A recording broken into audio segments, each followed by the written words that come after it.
السلام علیکم کے اس کے ناول پہ آپ سب کو ویلکم۔ ایک خوبصورت ناول پیش کر رہے ہیں جس کا نام ہے ایک قرض چکانا ہے۔ ناول کی رائٹر ہیں فائزہ افتخار۔ چلیے چلتے ہیں ناول کی جانب۔ سواد آ گیا بادشاہوں، انگریزی فلموں کی بات ہی اور ہوتی ہے۔ جیدہ سنیما ہال سے نکلنے کے بعد بھی مکمل طور پہ کھویا ہوا تھا۔ اوئے یہ تو کچھ نہیں، تو پچھلے مہینے آتا تو تجھے اصل چیز دیکھنے کو ملتی۔ کیا ہیروئن تھی اس فلم کی، ایمان سے پٹاخہ تھی پٹاخہ۔ کلب ڈانسر کیا کیا ناچ دکھائے اس نے، شوقی نے چسکا لیا۔ یار یہ بھی کم تو نہیں تھی، جنگل کی رانی کیسے شیر کی پیٹھ پہ سواری کرتی تھی، ہاتھی کی سونڈ سے جھولتی تھی، ایک پیڑ سے دوسرے پیڑ تک چھلانگے۔ شہزادی بھئی شہزادی، پر کس کام کی شہزادی، دور دور سے پردے پہ دیکھ کے خوش ہو لیا۔ 2 گھنٹے کا مزہ، پیسے ختم، تماشا ختم۔ گھر جا کے پھر ککڑیوں کی کٹ کٹ اور بکریوں کی میں سنو، ساتھ میں بیبے کی ہائے ہائے اور ابے کی اوئے اوئے۔ شوقی کا موڈ خراب ہو گیا گھر جانے کا سوچ کے۔ چھٹ یار ابھی نہیں گھر جاتے، آج سرکس دکھا کے لاؤں تجھے۔ نہ یار پھپھڑتا نہ ہو جائے، گرم نہ ہو جائے۔ او نہیں کچھ ہوتا، تو پرونا ہے، تجھے اس نے کیا کہنا ہے، اور پھر تیری پھوپھی میرے بیبے کچھ کہنے دے گی تجھے۔ شوقی نے اس کا ڈر اڑانے کی کوشش کی۔ جیدہ اس کے ماموں کا بیٹا آج ہی ننکانے سے لائٹ پور اپنی پھوپھی کے گھر چھٹیاں گزارنے آیا تھا۔ شوقی بھی میٹرک کے امتحان دے کر فارغ تھا اور ادھر ادھر آوارہ گردی میں وقت گزارتا رہتا۔ جیدے کے آنے سے اسے بڑا آسرا ہو گیا۔ ایک تو مامی نے اسے شہر سیر کے لیے تگڑی رقم دی تھی، دوسرے اس کے بہانے وہ آزادی سے رات گئے تک سیر سپاٹے کر سکتا تھا۔ اس نے ایک ہی رات میں اس کی ساری رقم اڑانے کا فیصلہ کیا۔ میں چھوٹے چھوٹے فراک پہن کے رسے پہ ناچتی ہیں، ایک پہیے والی سائیکل چلاتی ہیں، ایک جاپانی گڈی تو پورے جسم پہ جلتی موم بتیاں رکھ کے ڈانس کرتی ہے۔ شیروں کے تماشے، ہاتھیوں کا فٹ بال کھیلنا، اس نے اکسایا۔ تو نے خود دیکھا ہے میم کو رستے پہ چلتے۔ جیدہ مچل گیا سرکس دیکھنے کو۔ نہیں یار، وہ کان کھجانے لگا، سرکس کی ٹکٹ ذرا مہنگی ہے، بڑی دفعہ اخبار میں اشتہار دیکھا، دل تو کرتا ہے جانے کو پر اتنے پیسے نہیں ہوتے۔ او پیسے بڑے، اس نے کرتے کی دائیں طرف لٹکتی باری جیب تھپ تھپائی۔ پہلے کچھ کھان پین کا پروگرام بنا، پھر سرکس بھی دیکھ لیتے ہیں۔ دونوں ریکس سنیما سے نکلے، چٹخارا ہاؤس سے تکے کباب نان اڑائے، لکڑ ہضم پتھر ہضم، ٹھا سوڈا پیا، منہ میں الائچی والی پان دبائے اور سرکس دیکھنے چلے گئے۔ اگلے دن ناشتے کے بعد جیدہ اشاروں اشاروں میں شوقی سے پوچھنے لگا، اب کیا پروگرام ہے؟ شوقی نے بھی اشارے سے ہی جواب دیا، ابے کو نکلنے دے پہلے۔ اور جیسے ہی خدا بخش ناشتے سے فارغ ہو کے بوسکی کا بے شکن کرتا پہن کے نیچے سفید کڑکڑاتا تہبند لٹکا کے، بالوں میں چنبیلی کا تیل چپڑ کے، آنکھوں میں سرما لگا کے، کاندھے پہ چٹا دودھ صافہ رکھ کے اپنی سائیکل پہ سوار دکان پہ جانے کے لیے نکلا۔ جیدہ چارپائی سے نکل کے شوقی کے پاس گھس گیا۔ یار یہ تیرا ابا اتنا لچک لچکا کے کیوں کام پہ نکلتا ہے؟ سمجھا کر، ابا کی صدر میں کپڑے کی دکان ہے، سارے لائی پور کی زنانیاں کڑیاں آتی ہیں کپڑا خریدنے، میرا ابا ایسے ہی اٹھ کے چلا جائے؟ دونوں ہاتھ پہ ہاتھ مار کے کہکا لگانے لگے۔ مرو بے ہدایت، تو باپ کا ٹھٹ لگاتے حیا نہیں آتی تجھے شوقیہ؟ وہ زنانیاں دیکھنے جاتا ہے ادھر، یا اس درجن بھر ٹبر کا سیاپا کرنے؟ او جا بیبے، تجھے کیا پتا، خالی دکانداری تو دوسرے کپڑوں میں بھی ہو سکتی ہے۔ اور کیا، صحیح کہتا ہے تو شوقی، یہ جو بابے ہوتے ہیں نا بڑے رنگین مزاج ہوتے ہیں۔ ادھر پنڈ میں بھی بابوں بڈھوں نے آفت مچائی ہوئی ہے، کوئی لڑکا کسی کڑی کو دیکھ بھی لے تو مار مار کے کھنے سینک دیتے ہیں۔ آپ سارا سارا دن ہوکر لیے تھڑوں پہ بیٹھے رہتے ہیں، ایمان سے جہاں 4 یار اکٹھے ہوں ہم وہیں کے چاچے مامے جھڑکنا شروع کر دیتے ہیں۔ اوئے راہ روک کے کھڑے ہو گئے ہو دی بہنوں کی، بھلا بتاؤ، دی بہن تو گھر چھوڑ آئے ہیں، ساری پنڈ کی کڑیوں کو تو بہن نہ بناؤ، اسی لیے مجھے یہ چھوٹے چھوٹے قصبے اور پنڈ دیہات اچھے نہیں لگتے، یہ نہ کرو وہ نہ کرو، سارے ہی چاچے مامے بنے پھرتے ہیں۔ ادھر اپنے لائی پور میں مجال ہے کسی کی جو کسی لڑکے کو اونچی آواز میں للکار سکے، تیز نظر سے گھور سکے، اگلا پیٹ نہ چیر ڈالے گھورنے والے کا۔ واقعی، اور کیا، ابھی تو نے لاہور نہیں دیکھا، بڑا ٹھیکا ہے وہاں کالج کے ہی لڑکوں کا، لوگ پولیس سے نہیں اتنا ڈرتے جتنا کالج کے ہی لڑکوں سے ڈرتے ہیں، ڈرائیور بس کا کرایہ تک نہیں لیتے۔ پھر تو لاہور دیکھنا چاہیے یار، ویسے بھی کہتے ہیں جس نے لاہور نہیں تکیا او جمیا نہیں، جس نے لاہور نہیں دیکھا وہ پیدا نہیں ہوا۔ میرا داخلہ ہو جائے لاہور کے کالج، پھر تجھے لاہور بھی دکھا دیں گے، ابھی تو تیرے لیے لائی پور میں دبئی ہے جگر، ذرا 1:30 بجنے دے دوپہر کا، تجھے رونق دکھاتا ہوں۔ اور ٹھیک 1:15 وہ اسے لے کے گورنمنٹ ہائی اسکول برائے طالبات کے آگے جم گیا۔ 15-20 منٹ بعد گیٹ کھلا اور لڑکیوں کا جمع غفیر نکل آیا۔ کئی کی ٹولی پیدل سڑک کی جانب چل پڑی، کئی ایک اسٹاپ پہ جا کھڑی ہوئی، کئی آس پاس کی گلیوں میں نکل گئی۔ چند ایک کے گھر والے انہیں لینے موجود تھے، وہ سر جھکائے آئیں اور خاموشی سے چلی گئی۔ شوکی کی طرح اور بھی کئی منچلے آنکھیں سینکنے موجود تھے، 2-3 ٹانگے بھی کھڑے تھے۔ لڑکیاں ان میں بیٹھنے لگیں۔ چل آ تجھے اپنے معشوق سے ملاؤں، اس نے آنکھ مار کے کہا اور سائیکل ایک ٹانگے کے پیچھے لگا دی۔ پچھلی سیٹ پہ 4 لڑکیاں ہنس پڑی تھیں۔ ایک موٹی سی قدرے بڑی عمر کی لڑکی نے کہا، لو آ گیا صفیہ کا عاشق۔ دوسری نے شوکی کو دیکھ کے ناک چڑھائی، ڈھیٹ ہے، بڑا ہے، تھکتا بھی نہیں پیچھا کرنے سے۔ منہ پھر بولی، ایسی ہی تو نہیں لگا ہوتا کوئی، آگے کوئی آس دلانے والی ہو تبھی شیر ہوتے ہیں یہ لڑکے۔ لیکن صفیہ تو دیکھتی بھی نہیں اسے، منہ سجا کے بیٹھی رہتی ہے۔ مسنی ہے، گنی اتنی شریف ہوتی تو اسی کے پیچھے کیوں لڑکے لگتے؟ ہم بھی تو اسی ٹانگے میں بیٹھتی ہیں اور پھر 10ویں میں پڑھتی ہے یا 8ویں میں ہے اور لڑکے پیچھے لگا لیتی ہے۔ موئی کے لہجے میں رشک بھی تھا، حسد بھی۔ شوکی نے جیدی کو صلح ماری، تو بیچاری کا دل رکھ لے، کتنی اداس ہے، کوئی چھیڑتا جو نہیں۔ چل چل اس سے سوئنی تو فضل کمار کی بھینگی لڑکی ہے، میرے خیالوں پہ چھائی ہے، ایک صورت متوالی سی، نازک سی، شرمیلی سی، معصوم سی، بھولی بالی سی۔ اس نے اس وقت کا مشہور گانا بآواز بلند الاپنا شروع کر دیا۔ کونے میں پھنسی صفیہ نے ناگواری سے رخ موڑ لیا۔ شوکی نے سائیکل کی رفتار مزید بڑھائی، اب وہ ٹانگے کے پیچھے آنے کے بجائے دائیں طرف ساتھ ساتھ چلنے لگا، جہاں لکڑی کے ہتھے پہ صفیہ کا چھوٹا سا گلابی ہاتھ مضبوطی سے جمع تھا۔ شوکی نے ایک ہاتھ چھوڑ کے سائیکل چلانی شروع کر دی۔ وہ اور قریب ہوا اور اپنا ہاتھ اس کے ہاتھ پہ جما دیا۔ اس اچانک افتاد پہ وہ بدک اٹھی، مارے خوف اور گھبراہٹ کے اس کی زبان گنگ ہو گئی، بے بسی سے اسے تکتی آنکھوں سے التجا اور رحم کی بھیک برسنے لگی۔ اس نے اپنا ہاتھ نیچے سے نکالنے کی بڑی کوشش کی لیکن ناکام رہی۔ شوکی کے گانے کے بول بھی بدل چکے تھے، روپ تیرا مستانہ، پیار میرا دیوانہ، بھول کوئی ہم سے نہ ہو جائے۔ جیدے کے لیے یہ تجربہ سنسنی خیز تھا، وہ دلچسپی سے شوکی کی جرأت دیکھ رہا تھا اور ٹانگے والے کی لاتعلقی بھی۔ چل بھئی کاکا، بڑی مستی ہو گئی، چل شاباش نکل۔ بالآخر محلے میں داخل ہوتے ہی ٹانگے والے نے زبان کھولی، حد ہو گئی آج تو۔ جس لڑکی کا گھر آ گیا تھا وہ اترتے ہوئے بولی، چاچا جو کل سے یہ لڑکی ٹانگے میں ہوئی تو مجھے نہ لینے آنا، آج یہ لفنگا ہاتھ پکڑ رہا ہے، کل اس کے یار آ جائیں گے، بڑی بدنامی ہے یہ تو، ہم بیچاریاں مفت میں رگڑی جائیں گی۔ نہ بابا نہ، میرا ابا تو جان سے مار دے گا۔ باقی دو نے بھی تائید کی، صحیح ہے چاچا، تو ان لڑکوں سے منہ ماری نہیں کر سکتا، اس صفیہ کو قابو نہیں کر سکتا، اس کے گھر والوں سے بات تو کر سکتا ہے نا کہ اپنی لڑکی کو باندھ کے رکھے۔ صفیہ سب کو اپنے خلاف ہوتے دیکھ کے لرزنے لگی۔ اس نے کوچوان چاچا کو بڑی امید سے دیکھا لیکن وہ بھی رکھائی سے اسے ٹوکنے لگا، روز روز کا تماشا اب نہیں چلے گا کڑیے، اپنے ہوتے سوتے کو سمجھا لے، نہیں تو میں تیرے پیو باپ سے بات کرتا ہوں۔ وہ کیا سمجھاتی اور کس کو سمجھاتی؟ گھر آئی تو نئی مصیبت سامنے تھی۔ اس کی چاچی جو اس کے ہونے والی ساس بھی تھی آئی ہوئی تھی، برقعے کے بٹن کھلے تھے لیکن اتارنے کی نوبت ابھی نہ آئی تھی، رنگ تو عشق کی حدت سے تمتما رہا تھا۔ اس نے انجانے خدشات سے لرز کے ماں کو دیکھنا چاہا، اس کے چہرے سے جیسے کسی نے سارا لہو نچوڑ لیا تھا۔ لو آ گئی تیری لاڈلی، اسی سے پوچھ لو کیا رنگ کھیل کے آ رہی ہے۔ کیوں نہیں، کیا کہہ رہی ہے تیری چاچی؟ ماں نے اس کی چادر نوچی اور چوٹی کو جھٹکے دینے شروع کر دیے۔ اندھیر ہے اندھیر، سر پہ باپ بھی ہے، 3 کڑیل ویر ہیں اور لڑکی کی دیدہ دلیری، بھری سڑک پہ دن دہاڑے عشق لڑا رہی ہے، نہ کسی کا ڈر نہ کوئی خوف۔ توبہ توبہ، میرا دل کیا زمین پھٹ جائے اور میں اس میں سما جاؤں۔ ٹانگے پہ بیٹھی تھی اور سائیکل والے کا ہاتھ پکڑ پکڑ کے ٹھٹے لگا رہی تھی۔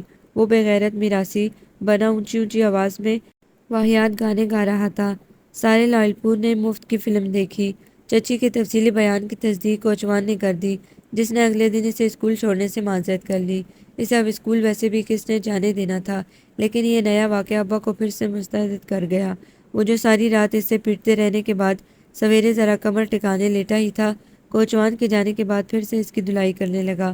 ماں کے بین الگ جاری تھے، نامراد عزت والی ہوتی تو کچھ کھا کے مر نہ جاتی، کہتی ہے میں نے کچھ نہیں کیا، اگر کچھ نہیں کیا مرن جوگی تو بغیرتی سے کیوں سن رہی ہے سارے الزام، پنکھے سے لٹک کر مر جا، منگنی تیری ٹوٹ گئی، باپ بھائیوں کا اعتبار ختم ہو گیا، خاندان میں گلی محلے میں بدنامی جی کے کیا کرے گی تو۔